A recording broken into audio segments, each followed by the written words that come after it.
Welcome to Rich Planet TV. I'm Richard D. Hall.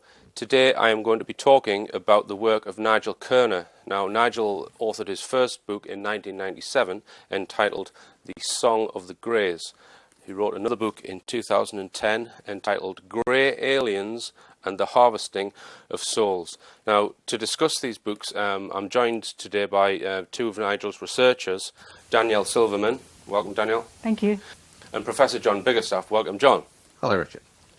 Now then, I'm just going to set the context for the discussion that we're going to have. I'm going to read from the back cover of Nigel's second book. In 1997, Nigel Kerner first introduced the notion of aliens known as Greys coming to Earth, explaining that Greys are sophisticated biological robots created by an extraterrestrial civilization they have long since outlived. In this new book, Kerner reveals that the Greys are seeking to master death by obtaining something humans possess that they do not: souls. Through the manipulation of human DNA, these aliens hope to create their own souls and thereby escape the entropic grip of the material universe in favor of the timeless realm of spirit. Okay, I mean, this is a very deep subject, and we're probably just going to scratch the surface of that today. But before we get into the detail, and I will pose some devil's advocate type questions about this, because there are a lot of people who would say, grey aliens, what a load of rubbish, we don't believe that they exist, and we will go into that. But first, Danielle, what's your background, and how did you get first involved with Nigel Kerner? Well, I met him maybe about 25 years ago. I was maybe about 18 then. And I was always very interested in things that related to something beyond the purely mundane, everyday things that I came across in everyday life. And I knew there was something more to our existence than just the physical, just what we perceive through our physical senses. I always felt that that can't be all there is. Right. So I come from a Jewish background, and Judaism tends to be a very secular religion. It's mainly just cultural. It's passed on from family to family with traditions, very little explanation of anything beyond the physical. And I was always looking for a meaning that made sense to me. And I couldn't relate to the concept of a creator God that would somehow put us here and put us in a circumstance where we would suffer just to learn some kind of lesson, or to break free of that our situation of ignorance and suffer along the way to then find our way back to him. It just made no sense to me. So I was looking for some kind of answer. And my brother Andrew, he'd met Nigel, and he said, "Look, I've spoken to him. He's interested in deeper philosophical ideas, and maybe you should talk to him. Okay. And he may be able to answer some of your questions." So Andrew introduced me to Nigel, and at that stage he was writing a book that's actually not come out yet, strangely. He wasn't yet researching the grey aliens. He was writing on more philosophical and his work does touch on philosophical and why are we here, and is there a God, and all of that sort of stuff, which we'll get into. But John, just tell us about your background. Well, I've known Nigel since we became friends nearly 40 years ago, and I went off to do science and became a cell biologist. And during my first degree, I came across some interesting anomalies in biological science that I wanted to be able to answer, and I came to discuss some of these with Nigel over time.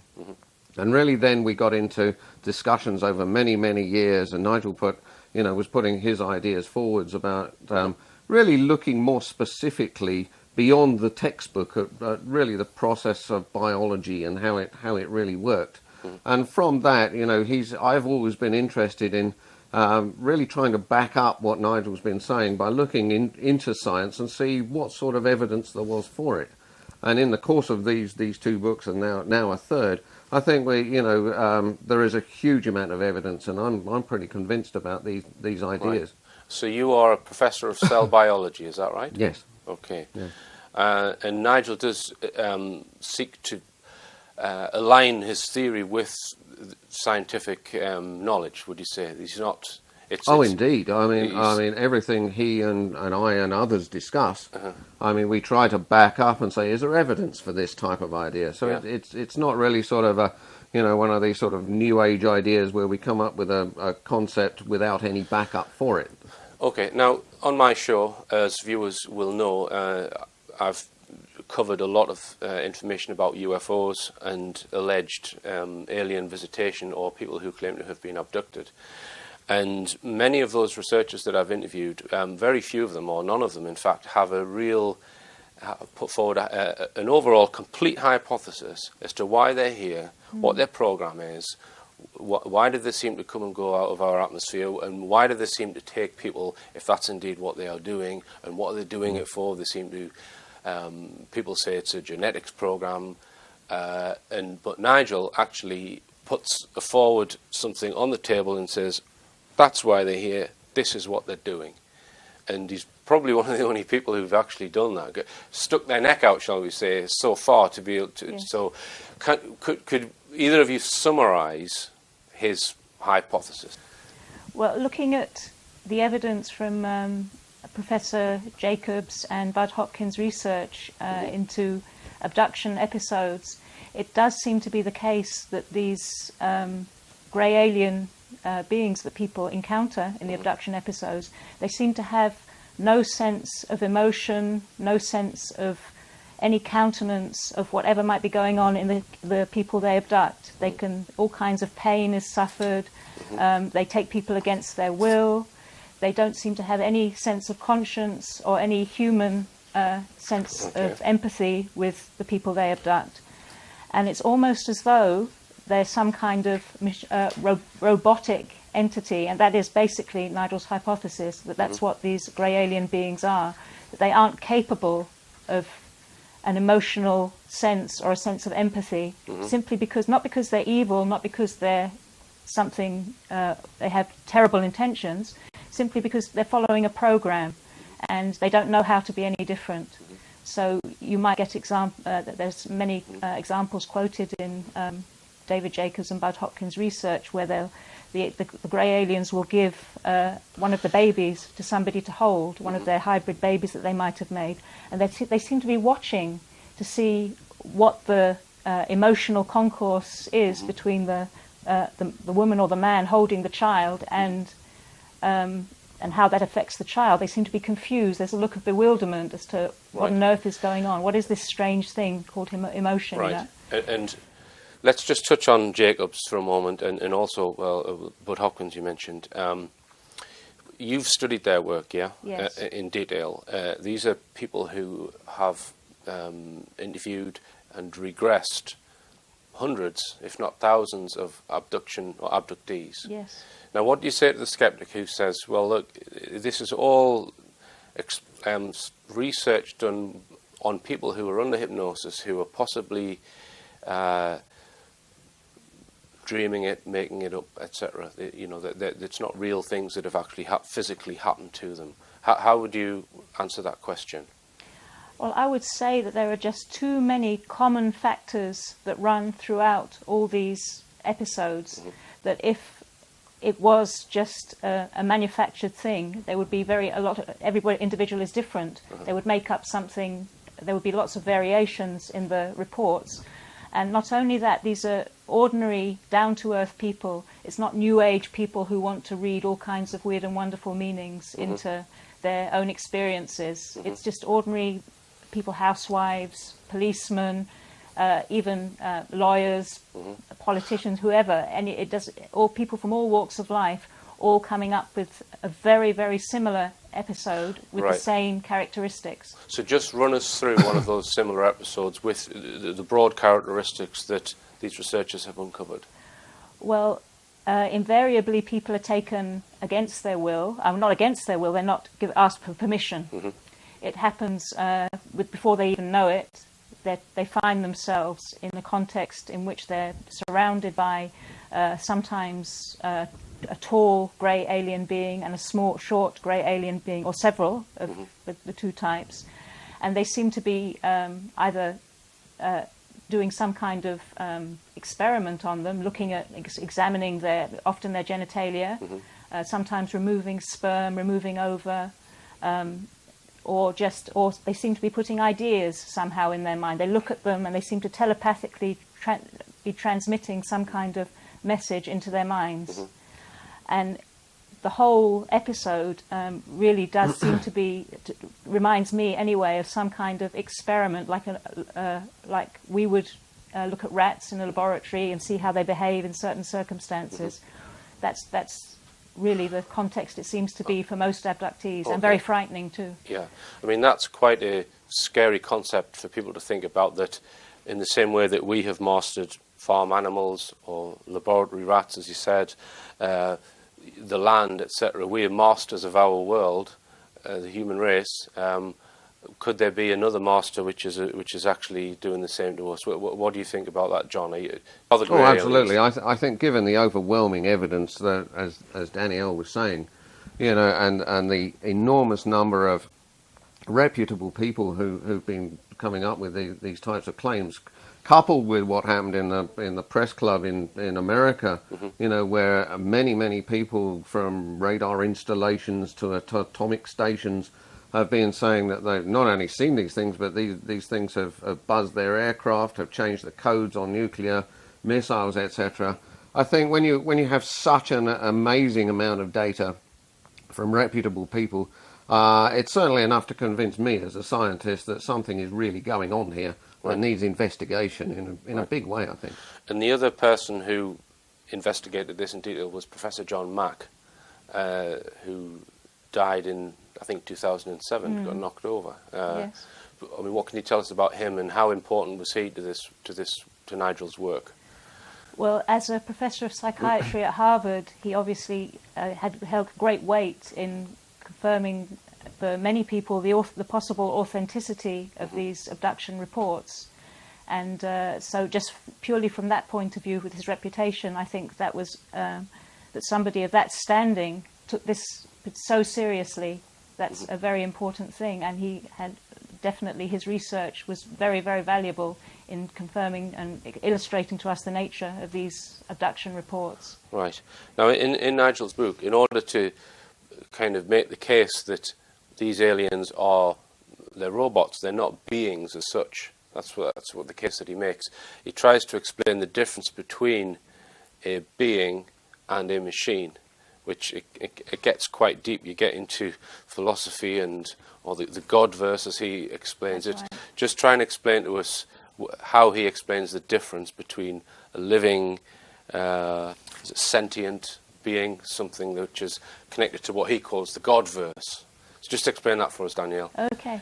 Well, if you look at the nature of our universe, we're told that it started with a Big Bang, and from that point onwards, there was momentum outwards into due to something called the second law of thermodynamics, or entropy, into states of greater and greater separation and chaos with time. And that's the momentum that our universe, all physical things, are travelling in towards greater states of chaos. Now, if you trace that back to the original point of the Big Bang, then you would logically arrive at a point of union and in fact, a point of perfect union. Now, the strange thing is that all scientists that I know of don't want to look beyond that point of the Big Bang. If you ask them, well, what happened before the Big Bang? What state was there before the Big Bang? They say they don't want to answer that question because, as scientists, it's not tangible. We can't measure it. We can only speculate. Therefore, we're not going to talk about it. We're not going to ask any questions. Now, that for Nigel is the most, as far as I understand it, the most, and for me too, the most fascinating question of all.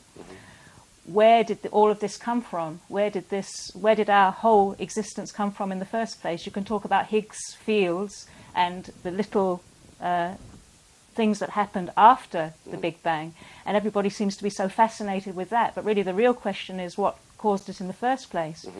Now, if there is a state of perfect union, where there's no separation of points, which is the logical state that it would be if you trace back that momentum of drift into states of greater and greater separation, then if there's no separation of points, there's no start, there's no end, there's no time, in other words. You're talking about a timeless state. You're talking about an infinite state, because there's no beginning, there's no end to it. Okay? Now, an infinite state implies that covers all possible states, including our finite universe. And it's Nigel's suggestion that that infinite state is the starting point for our existence in this physical universe, and the finite universe that we exist in is within that. So as an infinite state, it feels every state that we're in now, the presence of that infinite first state before the Big Bang is omniversal. Okay? Now, in that, if there is a state that's infinite, it has no limit, and therefore there's a state of perfect freedom. And what Nigel suggests is, and it's a very secular understanding of the principle of God, which many people won't be used to, but was very attractive to me because I couldn't understand this concept of a creator God, that if there's perfect freedom, then within that perfect freedom, to do absolutely anything, there has to be the freedom to no longer be perfectly free. Right. Okay? I think I'm following it, John. Yeah. So if there's the freedom to no longer be perfectly free, perhaps our universe is an expression of that freedom. Right. But in the complete expanse of all knowledge that infinite expression must be, there's limit within that, a possibility for limit, and perhaps we're just the result of that possibility for limit, and we've got caught in that limit. So he draws a distinction between the physical universe and some other place, or which I think he refers to as the Godverse. Is that right? The Godverse, that is that infinite state. He calls it the Godverse because there's so many connotations attached to the word God, and so on. So he tries to make it to give the sense that it's an implicate state that is not in any way directed. There's no creator God, no man with long flowing beard. Yeah, because if you ask the question, God made the universe, then I just would say, well, who made God? Then people say, well, no, nobody made God. He just is. Then you could say, well, isn't the universe just is? Why does the universe need a creator if God doesn't need a creator, if you see what I'm saying? But he goes on to talk about the soul and the fact that this basically a component of beings which does not die when the physical body dies. Reincarnation, people call it, and this is he mentions quite a few cases of near-death experiences and what's the other one? Children who claim to come out with stories from previous lives, etc. I mean, you believe in that, John?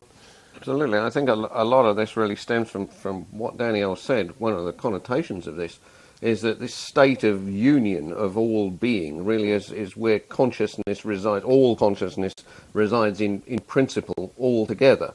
And really, because it is a state of singularity in its way, it really defines that there must therefore be its opposite, which is really a state of everything being observed from the state of separation. And therefore, within those two boundaries, universes really come about, which are really a conglomerate part of these two functions.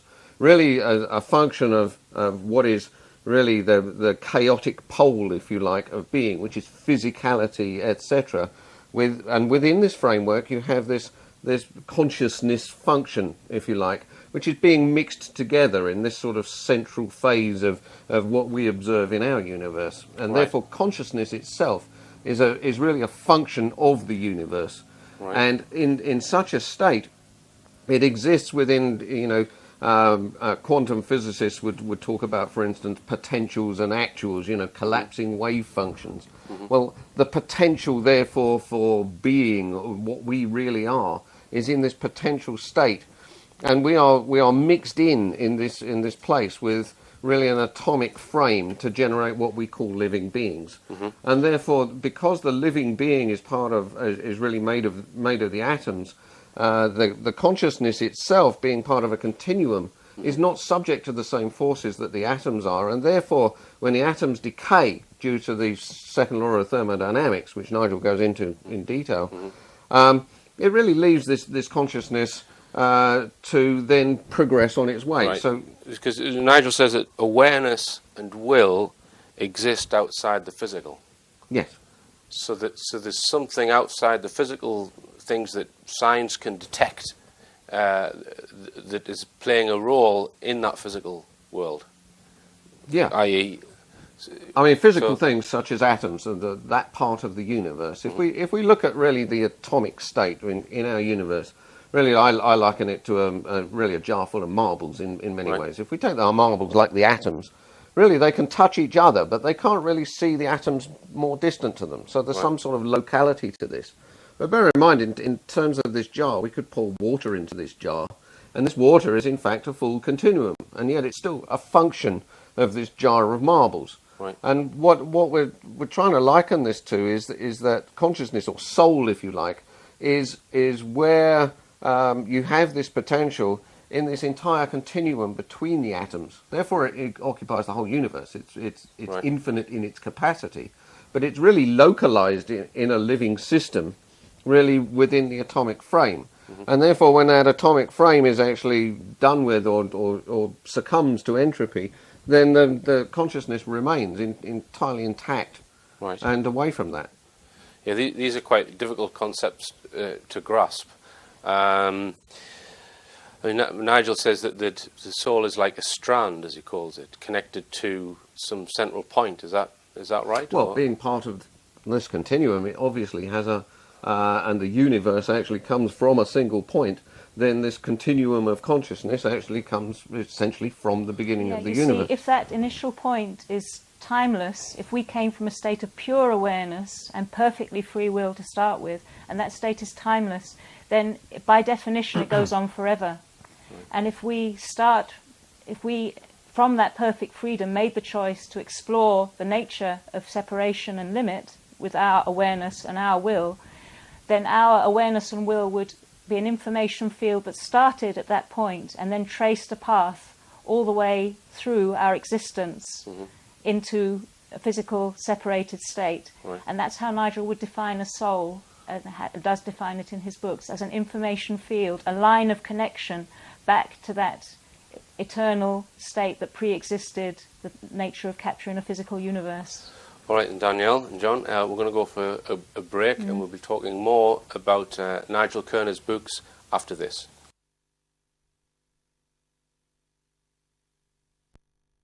Welcome back. I'm Richard D. Hall, and I'm talking to Danielle Silverman and Professor John Biggerstaff. Now, we're discussing Nigel Kerner's book, Grey Aliens and the Harvesting of Souls, and both John and Danielle have been involved in helping Nigel with these books. Now, Nigel puts forward the case that he thinks that the grey aliens that many people report in abduction scenarios are some kind of robot. They're not really alive. Is it not possible that artificial intelligence, they could make a conscious being artificially, and it could pretend to be conscious? Is that not possible? It could pretend to be conscious, but it wouldn't be conscious, because in order for there to be consciousness, in order for there to be awareness of an external world around you, you have to have a reference outside of that external world in order to know it. For example, we perceive the passage of time from one point to another, from past to present to future.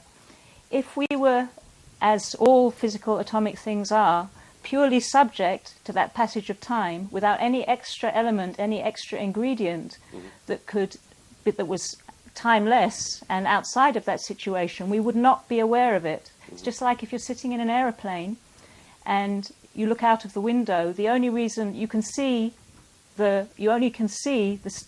movement, because you have a reference. You feel like you're still, even though you're moving, because you have a reference you have two references there.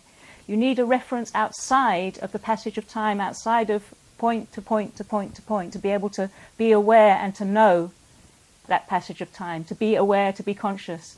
And therefore something that's artificial, something that's created purely out of atoms and a physical set of ingredients, cannot be aware. It's just a program. A computer, just no different to a very highly advanced computer, an artificial intelligent robot. There's no way it can be aware of its programs. It can just run on them. Let's come on to the argument of evolution versus intelligent design versus intervention, because you're a cell biologist, John, but you don't believe in evolution. Is that right? That's absolutely true, and it's present and in a neo-Darwinist way. Right. So I think there's much more to the story than that actually lends part of a lie to that. Although, for instance, Darwin himself was absolutely accurate in that species will adapt to their environment. And really, he didn't claim in that sense that there's really an ascendancy of order. He was just saying that they adapt to their environment, and this may be the way in which species come about. But the problem is that in the light of really the physics and cosmology of the thing, we've just been talking about the beginning of the universe, and it was important to do so because from the beginning of the universe, everything is tending towards more and more separate states, such that eventually it's predicted that, you know, there will be what's called the heat death of the universe, in which everything really just stops, and the whole universe effectively comes to an end. Well, in this decay process, so entropy, really, or rather the second law of thermodynamics, is really driving everything to become more and more and more separate. And what neo-Darwinian evolution has proposed is that on this Earth, some molecules in various puddles somewhere many years ago with little bits of lightning, etc., can really come together, form complex systems in which they can then become self-replicative and actually eventually get to the point where they become more and more and more sophisticated and eventually generate human beings, etc. Okay, so how did the human being come about if it didn't gradually evolve from something much simpler in small steps? Absolutely, I'm coming to that. How did we get to be? Exactly. Well, if we go back to where we were, and consciousness is a function of the universe, which is, you know, it's sort of ignored and sidelined by science, and this is really why I think most of the sciences can't make any sense of either the universe or living systems, is that this consciousness, this soul part, this observer, if you like, in physics, is really required for the universe to be. Now, the point is that because consciousness is really a function of the universe, as the second law of thermodynamics is breaking everything up, so basically everything rots. Well, if one's soul, essentially, one's being, one's awareness, is really linked into this field, then it too will gradually break up into smaller and smaller components. And therefore, the whole thing is really consistent at that point because it's with the second law of thermodynamics. Whereas the theory of evolution, neo-Darwinist evolution, is really going against the second law of thermodynamics. It's saying this is a special case. They claim actually that the sun can do this, but in that case, why isn't it doing it to everything? You know, how does it just do it to some molecules? And really, the evolutionary biologists have really, in the last few years, really come to almost give up that idea in favour of what Fred Hoyle and Chandra Wickramasinghe were saying years ago about, you know, life coming in on asteroids. Problem with that, though, is that we're really just deferring the problem. Life on this planet may have come from asteroids. Yeah. Where did that life come Another from? group called the intelligent design people Yeah. actually say, okay, well, to overcome this problem of this assembly of everything, you know, against a trend towards randomness, which can't really happen, the intelligent design people actually say, okay, well, there's a problem with this, but so we have to put in information right at the beginning to actually generate this whole thing. This thing is still not consistent with the second law of thermodynamics, and so really this concept of devolution, if you like, where you're getting the simultaneous breakup of all living things through more ephemeral states of being into more solid states of being, is actually a much more consistent model. Okay, now if we just look at the Earth, okay, there's a section from this book that I've been reading called Genetics for Dummies. I'm just going to read this part out of it. I think I'd need to read that. Scientists have compared mtDNA from people all over the world to investigate the origins of modern humans. These comparisons have led some scientists to believe that all modern humans have one particular female ancestor in common, a woman who lived on the African continent about 200,000 years ago. Now that's fairly accepted, is it, John? It's generally fairly accepted, And yes. now you get your Your anthropologists who will say, well, that African Eve was an offshoot from some other hominid or some other ancestor. Whereas you get other people, I've spoken to Lloyd Pye, who believes there was an actual genetic intervention, who said that that first Eve was actually part, at least in part, genetically engineered, the result of a genetic engineering from some advanced race. Really, if we look at mutations in mitochondrial DNA through the ages, you can actually backtrack this to a theoretical single individual around a couple of 100,000 years ago. And this really points to the fact that there was a real bottleneck in the number of hominids around at that time. And really what Nigel is saying in the book is really that this process of devolution, you're actually going to go down until you're gradually losing awareness as time goes on, and so you become the equivalent of a human being, you become a hominid, you become less able, more reductionist, and then that will go down through animal species. Okay, so how does the complex, all-seeing, all-intelligent human being come about in the first place then, all that complexity? If you're saying that it devolves rather than evolves. Well, it devolved at one point, but then this is where these artificial intelligence systems come in, because they actually come in, and because we have a memory in our DNA, which is really our junk DNA, they can actually then, these guys come along and they can trace this, and therefore they can sort of reboot the whole system. And this is what I think a lot of people, including Nigel, are really suggesting, is that you can then start to increase brain size, and then you increase, because one of the big problems with the concept of evolution, for instance, is the number of things that happened at the same time. And within 200,000 years, by random chance, really there's no possible way that this can really happen. And so there had to be some sort of intervention. And really, the Greys or this system is really the candidates for doing this. And really the next question is, why would you do such a thing? Because the brain size in modern humans is, they can't really explain well how that came about. The sudden increase in brain size. Just tell us about that. Nowadays, we're actually saying, okay, well, we're only using a certain part of our brain. Some people would say we're only using about 5% of it, but others would say it's more than that. But nevertheless, there is a significant part of our brain which is not currently being used. And therefore, people say, okay, well, again, according to evolutionary theory, this is clearly impossible, because otherwise you're actually making redundant systems. You're actually saying, okay, well, just in case, I'm going to make this thing twice as big. That therefore points to something intending to do that. So these things cannot happen randomly. The next thing that happens is that if you're going to increase the size of the brain and actually increase technological knowledge, etc., then your problem is, how are you going to have the babies with these increased sized brains? So you've got to do something else to the body to actually admit the larger baby's brain, head through into the world, and therefore you've got to make changes in that. And so there are a whole bunch of commensurate changes which had to occur, and there's no possible way that those are going to occur accidentally. Right, okay. Nigel contends that the whole abduction phenomenon is about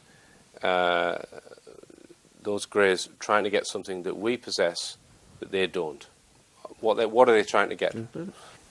First of all, I think we have to talk about the origin of how perhaps these grey aliens came to be, Nigel's thesis for how he suggests they came to be in the first place.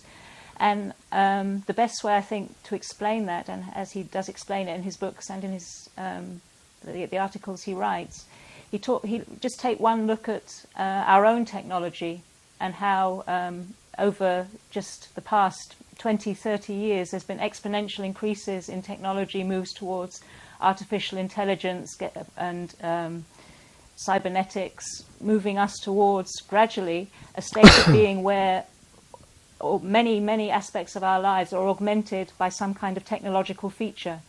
They're talking about putting chips into people to deliver drugs, chips to enhance memory, and all kinds of various technologies that previously we used to do very well without, but now are totally indispensable to us. Now, people like Michio Kaku and Stephen Hawking, and of course Ray Kurzweil, they think this future is this technological future that we're heading for, which some people call transhumanism, is absolutely wonderful, because we're heading towards a kind of physical immortality where we can, just using technology, go on forever. Okay, and we can, in fact, there's a company called LifeNaut in America, which is now doing an experiment, getting people to download into a computer all their ideas, all their daily actions. They put everything in there, their likes, their dislikes, with the hope of having a bank of information that they can one day put into some kind of robotic, artificially intelligent being, which will be them. Right.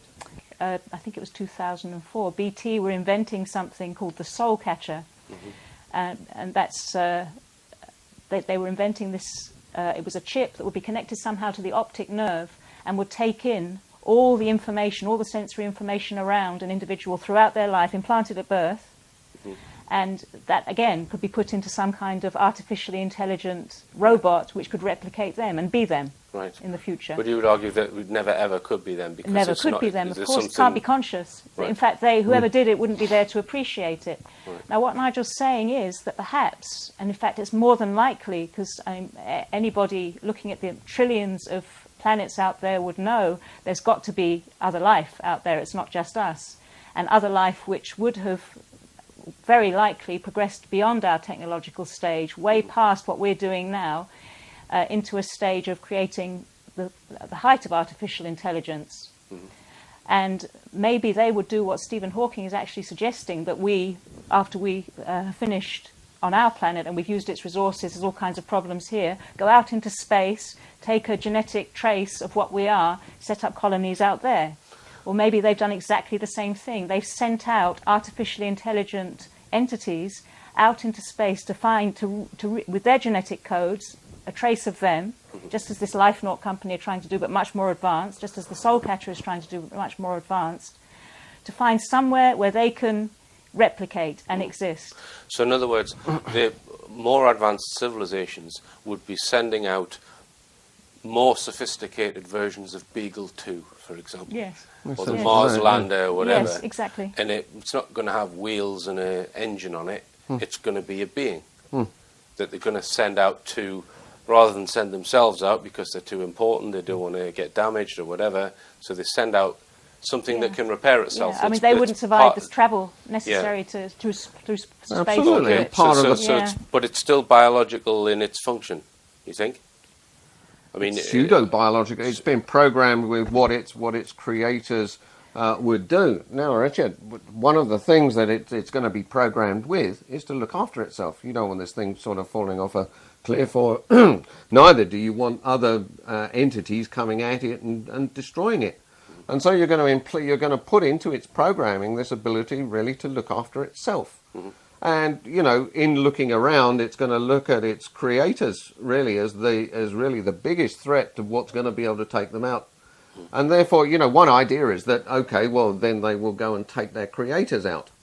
But rather than do that, you know, in order to understand what the creator is really able to do in destroying them, really I think, and Nigel think, this is Nigel's thesis, really that they're going to come along and try and integrate with their creators to actually find out what's going on, so that they can actually take on those qualities they can't understand that they observe in the creator.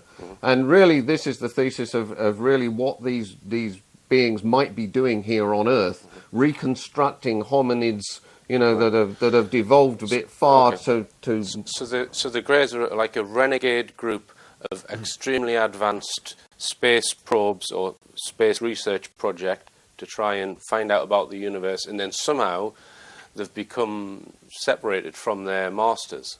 Now, yes. if you were going to design, we are designing like that, those things at the moment. Yeah, you would have an override switch on the whole thing. Would they not have thought of that? Do you think? Well, and that's a devil's advocate question. Imagine, for instance, they come from another planet. And they've actually maybe then, you know, before they ever learn any of this, they've been sent out into space. They have no further access to their creators. They've got autonomous programs. Right. Because Go on. they've got no access to being switched off, because they are now so far away from where they were created. They were running on an autonomous program to actually go and find out, investigate, and really, you know, perceiving beings like us that can, you know, they can actually read electromagnetic potentials from living things and all of this. And some of these are highly coded in terms of our bodies and our beings. And over time, they can actually sort of spot this trend of birth and rebirth which they are not able to actually do. And they can see advantages in this in terms of potentially overcoming entropy, etc. And therefore they're trying to merge with this at the moment. But there is a problem why you can't actually, I mean, even if they had tried to put an override switch in there and say, right, don't destroy or don't do anything harmful to something like us, the creator being that created them, and they put everything about the creator, every piece of information about that creator into the artificially intelligent entity that they've sent out into space, and program that entity, don't do anything negative, don't harm anything like us because you're supposed to be protecting us. There's a problem there because there's something that you can't program into an artificially intelligent being, or you can't program at all because it's not physical. It's something that's of a nature that cannot be written down in an atomic format. And it's Nigel's thesis that ingredient that I'm talking about is a soul, and that information field that comes from beyond the physical universe, comes from before the state of physicality existed. That infinitely present information field cannot be written into the program. So if they come across beings that have that information field that doesn't have a physical quantum to it, they might see it as a threat because they can't. It's not in their information field. They can't cope with it, and they don't know not to harm that. Right. All they see it as is something that they don't know, they don't understand, and because they're ultimately the ultimate in artificial intelligence, they want to understand it. They want to conquer it. They want to further the program that's been put in them to extend the life of the information that's been given to them, their program, and therefore they try and work that in to us, to those the entities so there's that are nothing here. malicious about this on they're just following a program. Right. They don't realise about what the consciousness really exists or anything. They just see this program running, they think it's a program running in us that's better than that. All right, we're going to go for another quick break, and after the break, we're going to discuss some of the things which Nigel suggests that these greys have been doing over the last 10 to 20,000 years.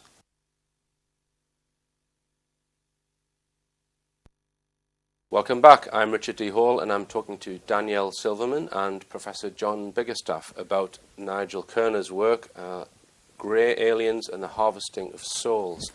Now, one of the very disturbing things that Nigel suggests in his book is that grey aliens for millennia have been tinkering with human genetics, and that the broad races on Earth have been messed with in a particular way. Some people would read this and say that is very racist, but he actually suggests that racism is something which has been introduced by them. Is it? That's right, to create separate control groups, just as any scientific experimenter would, so you can watch safely within that, without any interfering factors, what's going on in that biological group.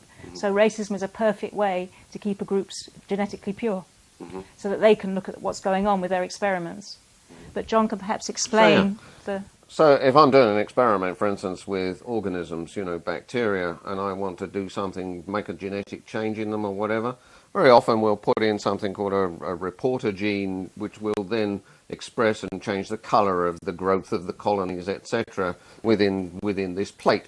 Having seen a difference, which is to the experimenter's advantage, this is actually what I want to achieve because I can then perform my actions on that. I will then take that colony, for instance, and then split it up into different plates and take the other colonies as controls and then move them to different plates. Now, if we go back really to the out of Africa idea, partly the fact that, the whether it was a lush environment they were in, there wasn't really much incentive for people to go walking thousands of miles to do things. It's more likely, given this scenario and what Nigel hypothesizes, is that really in the same way that I mess with organisms on plates, that these guys were messing with us as a species, really looking for advantageous genetics. Not so much racism, as we said, these things are running according to a program. They only care about whether they can mess with our genes more efficiently. And it turns out that the molecule melanin actually, when we mess with genetics and stuff, one of the ways in which we can do it is to use things like ultraviolet light to actually splice the genes in the cells and actually alter the genetics, or to get things to, things we've put in to actually take, so that we can almost microsurgically implant them in the cells. The thing is, if these cells have got a lot of melanin in them, it's a dark pigment, it tends to absorb that light and diffract it and turn it into vibrations, etc. And then the light just doesn't get where it's really supposed to go. Mm-hmm. And so really, in the discovery, perhaps even accidental, discovery of subspecies of us, if you like, or groups of us, which didn't express so much melanin, made it easier for them to get their genetic profiles into us. Mm-hmm. And therefore they then sort of sent the white people, if you like, or one group further north. Some became the Aboriginals of Australia, some were left in Africa. And so there was this great movement of these different populations, and really then they concentrated on the ones which they had most access to. Because so it's not racism in a way. Yeah, as I said, it's accepted that every person on the planet is basically directly descended from pretty much one Eve in Africa. Now, let's say that was a result, all of the variation that's currently on Earth, yes, that was a result of intervention by the Greys, say, yes, right? Would geneticists not have spotted that in the human genome? Would they not by now have gone, hey, look, this group have been messed with because that genetic change couldn't have happened so quickly? Would they not have spotted it? A lot of geneticists think things happen randomly, mm-hmm, but random changes can then add up, etc. In fact, a lot of statistics says random variation, etc., is nearly impossible. And in fact, this has led the genetics crowd really into some really big problems trying to explain things like this. And so what they'll do is, yes, quite rightly, the mitochondrial DNA has fluctuated, and you can backtrack that fluctuation. But what else has happened in terms of other interventions to do with both the DNA and with the things that control what DNA does can actually happen an awful lot faster if deliberately put in there. Right. But there is a special... Do you want to explain the special about melanin and how it protects the cell, the DNA inside the nucleus? That's very important. Part of the reason you can't do these experiments, where there's a lot of melanin around, the melanin actually in a lot of people, in black people, it's actually spread out through the skin. It spreads out through the cells and covers everything. But even in a lot of white people, the melanin actually will coat the nucleus of the cell. Mm-hmm. And therefore the DNA, your central DNA, even in white people, can be actually well protected from the actions of the ultraviolet light. There's no doubt in people with higher melanin, natural higher melanin, that it's far more likely that melanin will be coating the nucleus, yep, the cell wall of the nucleus of the DNA. Now the point about that is that ultraviolet light, which is often used to splice DNA, is blocked by that melanin. It absorbs it. It doesn't allow it in to interfere with the DNA. And it could well be, and this is Nigel's thesis, that this was a blocker for them when they were trying to genetically alter the species. And therefore, when maybe just out of random mutation, something like an albino came along, they discovered, wow, we can get straight in. Right. And it may well be that the paler-skinned nation, people on the Earth, have that pale skin because of this genetic experimentation to make things easier for them to work on human DNA. And in fact, Professor Steve Jones argues that this thing about vitamin D being, pale skin being there to allow vitamin D to be absorbed and so on, all these theories about why pale skin happened in the first place, he believes it's not an adequate explanation. There is no real explanation or justification for the need for pale skin at all. Yeah, because I think if... Dark skin is always an advantage in every circumstance. Right. Because most people would just automatically assume, well, they went to live in the north where there's less sun, yes, so therefore their skin changed colour. But that's not the case. According to Professor Steve Jones, an eminent professor of biology, that is absolute nonsense. Right, okay. There's just no reason at all for pale skin. You would want to absorb more light. And, why did we lose hair if we came to a colder climate, etc.? Yeah. So obviously something's wrong with that idea. Right. All right. And Nigel contends that that the white races, the northern European races, have probably had the most interference from this outside entity called the grey alien. Yeah, and he doesn't say that. It's very important to say he doesn't say that from the point of view of a kind of reverse racism. Right. It's just he's letting us know that, right, that's there, you may need to do something about it, right. and maybe suggesting ways that we could do something about it. And if you Yeah. look at the record of the European nations throughout history, in terms of colonialism, imperialism, and what the havoc they've wreaked on the world, it makes the point that really. It's the blue-eyed white races that have got Yeah. their finger on the nuclear. Well, I mean, what about China? Because he mentions the Chinese as well, doesn't he? He says that they've had significant intervention. Am I right there?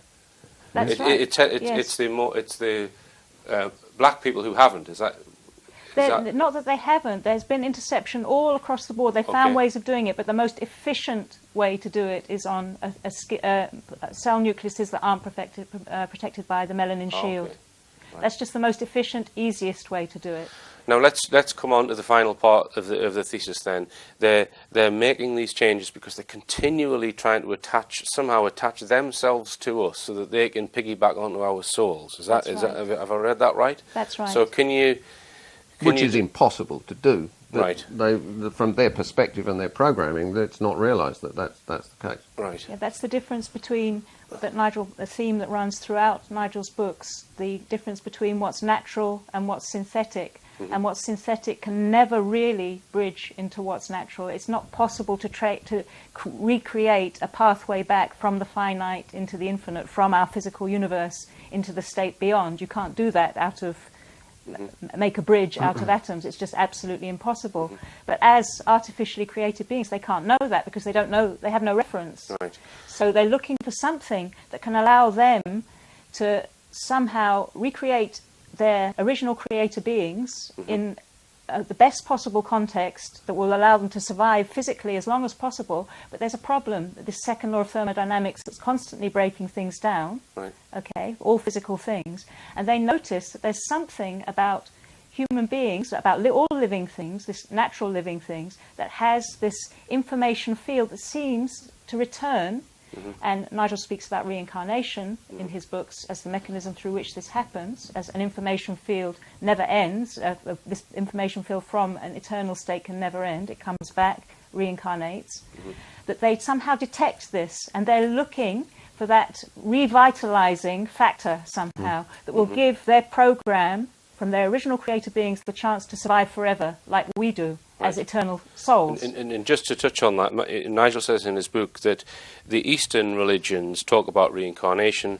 The West, people think they don't talk about reincarnation, but he says that this is not necessarily the case. All religions at some point in time believe in the migration of the soul. That's right. All the mystical sides of all the main world religions, Kabbalah, Gnosticism, Sufism, all the main religions, their mystical sides, which pre-existed their more conventional mainstream sides now, believed in reincarnation. And in fact, the Christian church believed in it until this very strange episode happened with Justinian, who was the head of the church at the time, and his wife Theodora was told by a soothsayer that in a previous life she was a witch. Right. She therefore convinced her husband to take out reincarnation from the Christian Codex. Really? Right. So it may well be that in time, we've got all of this going on with these greys trying to assimilate us. Makes the story sound really horrible, for the future of the human race. And it's quite dangerous. But it may be that in times, past, great teachers have come along. In other words, people with souls with more awareness, more closer to the beginning point than we are, have come along really to warn us that this is going on. Because really, in the end, the only way out, if you have an eternal soul, then the only way really to overcome the problem of aliens and stuff is to really remove yourself from the physical component and actually go back to that place where everything is all together. Which is what the great teachers of the past, the Buddha, Yeshua, the Jewish name for Jesus, or the Muhammad, all the great teachers are saying this, and that's basically the central pillar of what Nigel's saying. But so he thinks they were warning the human race about? Yeah, I about mean, the it says Jesus intervention? came to Danger, save yes. us. What's he saving us from? Right. You see, the transhumanists are looking for some kind of physical immortality in a state which is absolutely lunatic, because they can create all of this, and they're not going to be there to be aware or conscious of this artificially intelligent entity they've created, reflecting themselves outside of themselves, and they themselves will be gone. Yeah. But physical immortality, if you want to be there to consciously appreciate it, is impossible. Right. But immortality beyond the physical state, that's the thing. That So these really great this teachers are talking transhumanism about. is really sort of a set of physically oriented prosthetics for something awareness and your soul and your consciousness is already able to do if you look at it in that way. But it's beguiling, and so beguiling that, I mean, people will see, right, let's say a mother has a baby and she's told, well, if you implant this chip into your child, they're going to be more intelligent and have a better memory and be able to do all kinds of things in life, like even musical talent, whatever, and your child will have this advantage. And the mother might think, well, I'm not going to do this because this is awful, I don't want to interfere with my child's body like this is wrong. But then that mother might think, oh God, but what if the other mothers do this? Their children will have an advantage over mine. And then the whole thing escalates, everybody's doing it, and if that's the whole point that Nigel makes, which is the warning that he puts in his books, and he's going to make this very clear in his third book, which will be published in the near future, that if you do interfere with the natural scope of a conscious, aware being with these artificial quantums, then those chips, those interfering elements can be hacked into, can be controlled from outside, mind control, or control, in fact, by these grey alien entities who are masters of technology. People say that it's a hybridization program, so they're making part human or part alien. Now, how will then that allow them to attain our soul? You can explain that, John. Yeah, What's Nigel saying when he's the concept is that the soul, if you like, or the potential part of you is in a continuum outside of atoms and therefore outside of force. But the thing is that while you're within atoms, while you're within a living system, there are symmetries of molecules to do with really shape of water, etc., in which you can actually get these fields, both the physical field and the outside field, which is you, to really resonate, causing this living structure. Well, when that actually parts, when your blood stops flowing and your biomagnetic field slows down... When you die. Yeah, when you die, that's no longer held in, and it actually gets out. But it has to get out through increasing or decreasing levels of tension, of force.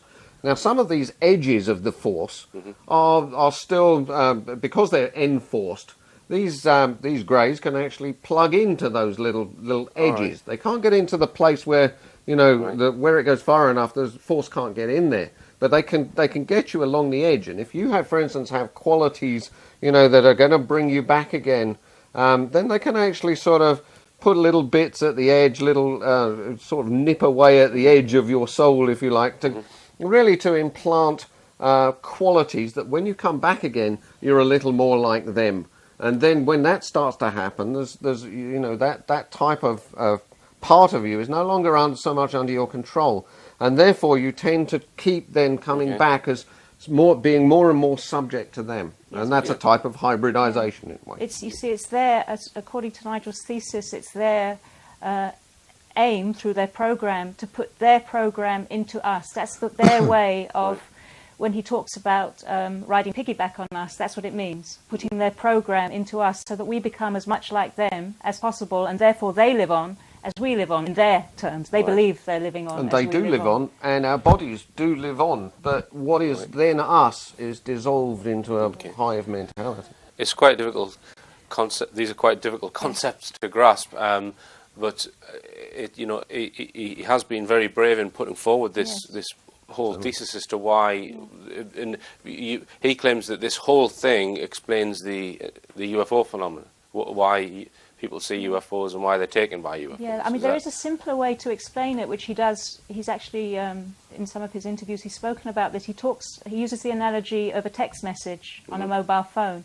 And if a soul, the information of a soul, let's call it a soul field, is like a text message being sent from one phone to another, okay, then that text message can be, the dangers come when that text message can be hacked into and interfered with, Right. so that we're no longer in control of our own information field anymore.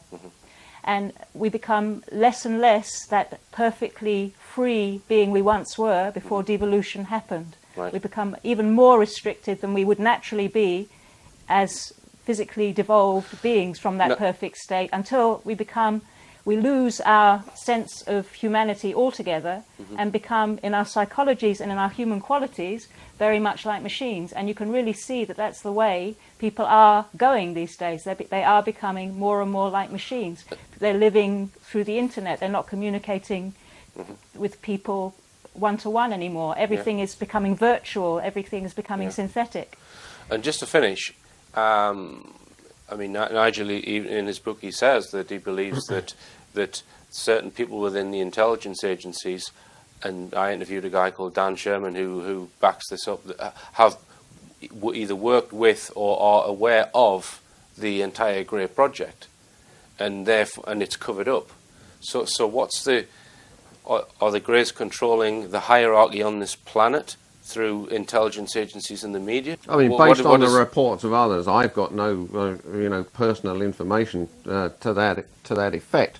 But it makes sense, how being told such a thing. So you think the Greys could have subverted the whole information and power hierarchy of at least with the intelligence that they have at their disposal, and with what they've done so far, there's no reason to believe they wouldn't do that. They would do everything they possibly can to efficiently and effectively spread their program throughout their human hosts. Right. So there's no and reason. And it's clear that it's something about us that they want, because if they, with technology like that, if you wanted the planet, why mess around for 200,000 years? Okay. You've got the planet. And if we can finish on a positive note, is there any light at the end of the tunnel on this? Because it's quite disturbing material if it's true. Well, as I said, this great teacher, Jesus and the others really said, follow me, and you'll go to the kingdom of heaven. What that really means is here's a blueprint for how to add things back together in life rather than subtract them. Really, to bring yourself back to that origin point. But how can people do that if they're being abducted against their will? What can people? Is there anything people can do? Well, interestingly, Nigel says about abductees, he believes that, contrary to what you might expect, that they're people who are most intercepted and most interfered with in this way, that they're actually the ones that they're having trouble intercepting, the ones they're having problems getting through to.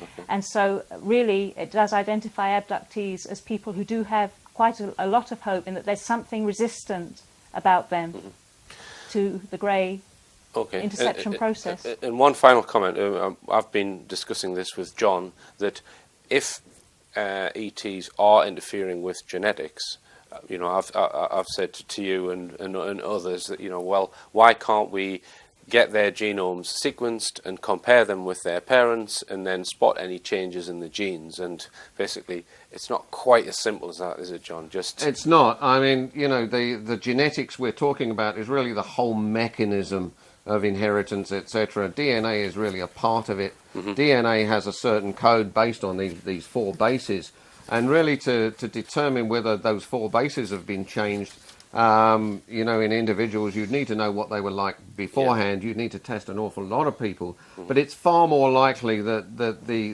going to mess with the machinery that controls or switches on and off DNA. John gave me a lesson in epigenetics earlier on today. So things like epigenetics, these are molecular switching systems which are really then controlled by, the coordination of biological water followed by electric fields, which really you've got this hierarchy of effect from your soul field, your quantum field, if you like, really imparting information into the biology through these mechanisms. And therefore, if one wants to look for one particular molecular event, it's not likely you're really going to find it very easily. Right.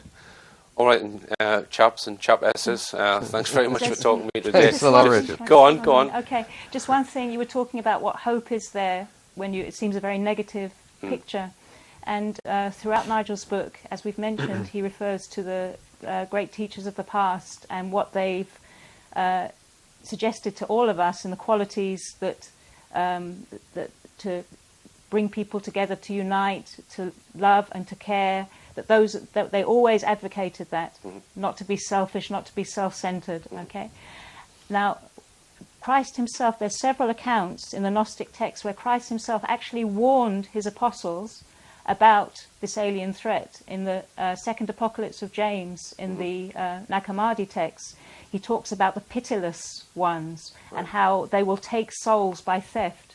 Right. And he warns James of the dangers of all of this. And there's actually another text called the Gospel of Judas, another more recently discovered text, where he actually tells Judas he is of the line, of the seed of an alien entity, and something that is very seems to be something like an abduction or a sighting of a UFO happens.